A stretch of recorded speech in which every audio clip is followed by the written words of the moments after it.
ఈ టేబుల్ ఈ ల్యాంప్ పోయి ఉన్న చెల్లెలకి ఇచ్చాయి. పాప కాలేజ్కి వచ్చింది, చదువుకుంటుంది. నా కొడుకు ఎక్కడున్నా రాజే.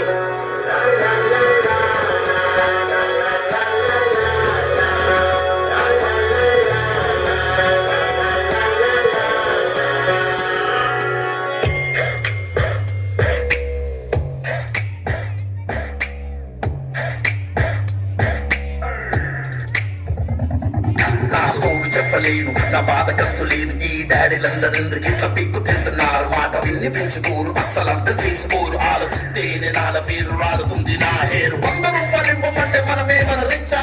మళ్ళీ కాసు పీకుతుంటే ఏమైనా పిచ్చా? అనుకుంటూ ఏడ్చుకుంటూ నేను బయటకొచ్చా.